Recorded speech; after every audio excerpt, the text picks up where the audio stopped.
ईश्वर परम कृष्ण सच्चिदानंद विग्रह अनादिरादिर्गोविंद सर्वकारण कारणम् चिंतामणि प्रकर सद्म सुकल्पवृक्ष लक्षावृतेषु सुरभिरभिपालयन्तम् लक्ष्मी सहस्रशतसंभ्रमसेव्यमानम् गोविन्दमादिपुरुषं तमहं भजामि। वेणुं क्वनन्तमरविन्ददलायताक्षम् बर्हावतं समसिताम्बुदसुन्दराङ्गम् कन्दर्पकोटिकमनीयविशेषशोभम् गोविन्दमादिपुरुषं तमहं भजामि। आलोलचन्द्रकलसद्वनमाल्यवंशी रत्नाङ्गदं प्रणयकेलिकलाविलासम् श्यामं त्रिभङ्गललितं नियतप्रकाशम् गोविन्दमादिपुरुषं तमहं भजामि। अङ्गानि यस्य सकलेन्द्रियवृत्तिमन्ति पश्यन्ति पान्ति कलयन्ति चिरं जगन्ति आनन्दचिन्मयसदुज्ज्वलविग्रहस्य गोविन्दमादिपुरुषं तमहं भजामि। अद्वैतमच्युतमनादिमनन्तरूपम् आद्यं पुराणपुरुषं नवयौवनं च वेदेषु दुर्लभमदुर्लभमात्मभक्तौ गोविन्दमादिपुरुषं तमहं भजामि। पन्थास्तु कोटिशतवत्सरसम्प्रगम्यो वायोरथापि मनसो मुनिपुङ्गवाना सोऽप्यस्ति यत्प्रपदसिम्न्यविचिन्त्य तत्त्वे गोविन्दमादिपुरुषं तमहं भजामि।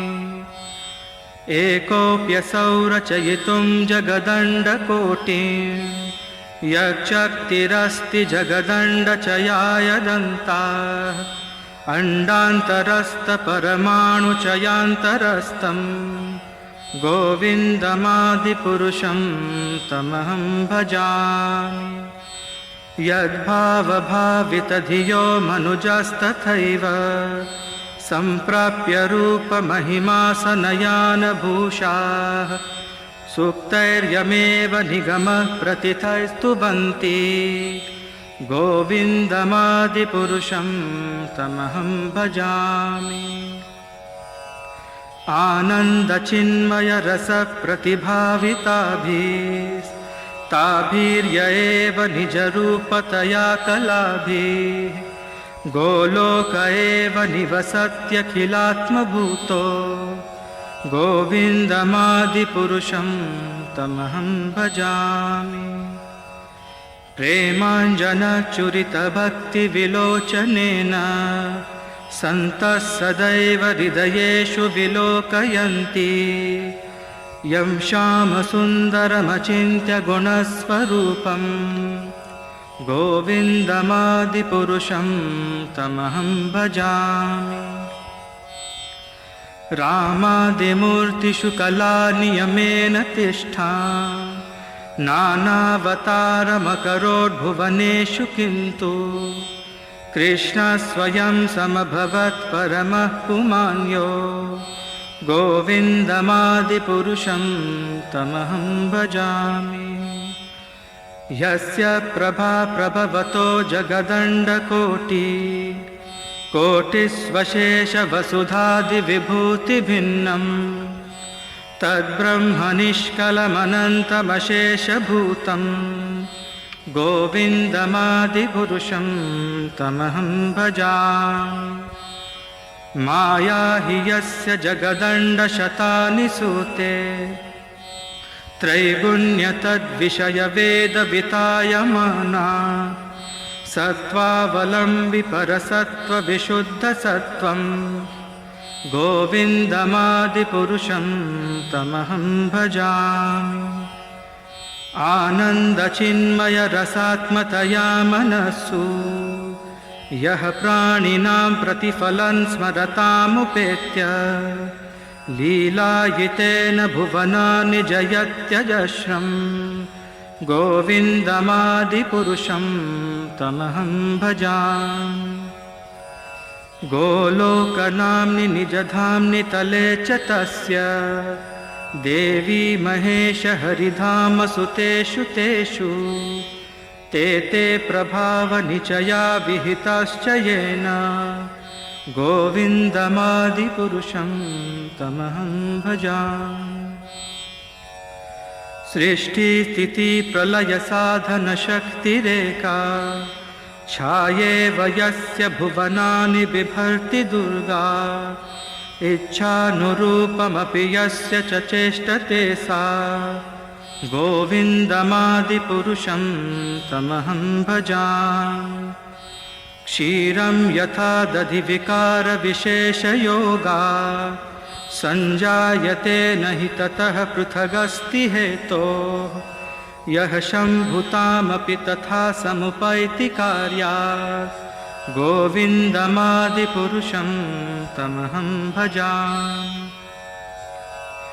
दीपाचिरेव हि दशान्तरमभ्युपेत्य दीपायते विवृतहेतुसमानधर्मा यस्तार्ग एव हि च विष्णुतया विभाति गोविन्दमादिपुरुषं तमहं भजामि।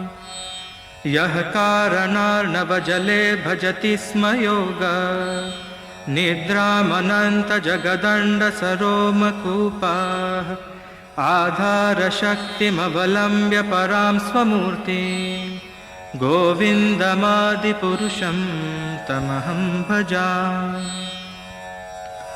यस्यैकनिश्वसितकालमथावलम्ब्य जीवन्ति लोमविलजा जगदण्डनाथा विष्णुर्महान् स इह यस्य कलाविशेषो गोविन्दमादिपुरुषं तमहं भजामि। भास्वान् यथा स्म शकलेषु निजेषु तेजः स्वीयं कियत् प्रकटयत्यपि तद्वदत्र ब्रह्माय एष जगदण्डविधानकर्ता गोविन्दमादिपुरुषं तमहं भजामि। यत्पादपल्लवयुगं विनिधाय कुम्भ द्वन्द्वे प्रणामसमये स गणाधिराजा विघ्नान् विहन्तुमलमस्य जगत्त्रयस्य गोविन्दमादिपुरुषं तमहं भजामि। अग्निर्महीर्गगनमम्बुमरुद्दिशश्च कालस्तथात्ममनसीति जगत्त्रयाणि यस्माद्भवन्ति विभवन्ति विशन्ति यं च गोविन्दमादिपुरुषं तमहं भजामि। यच्चक्षुरेश सविता सकलग्रहाणां राजा समस्तसुरमूर्तिरशेषतेजाः यस्याज्ञया भ्रमति संवृतकालचक्रो गोविन्दमादिपुरुषं तमहं भजामि। धर्मोऽथ पापनिचयश्रुतयस्तपांसि ब्रह्मादिकीटपटगावधयश्च जीवाः यद्दत्तमात्रविभवप्रकटप्रभावा गोविन्दमादिपुरुषं तमहं भजामि। यस्मिन्द्रगोपमथवेन्द्रमहोस्वकर्मा बन्धानुरूपफलभाजनमातनोति कर्माणि निर्दहति किन्तु च भक्तिभाजान् गोविन्दमादिपुरुषं तमहं भजामि। यं क्रोधकामसहजप्रणयादिभीति वात्सल्यमोहगुरुगौरवसेव्यभावै सञ्चिन्त्य तस्य सदृशीं तनुमापुरेते गोविन्दमादिपुरुषं तमहं भजामि। श्रियकान्ताकान्तः परमपुरुषकल्पतरवो द्रुमा भूमिश्चिन्तामणिगणमयी तोयममृतम् कथागानं नाट्यं गमनमपि वंशी प्रियसखी चिदानन्दं ज्योतिः परमपि तदास्वाद्यमपि च स यत्र क्षीराब्धि श्रवति सुरभिभ्यश्च सुमहान् निमेषार्ध्याख्यो वा व्रजति न हि यत्रापि समयः भजे श्वेतद्वीपं तमहमिह गोलोकमिति यं विदन्तस्ते सन्त क्षितिविरलचाराकटिपये।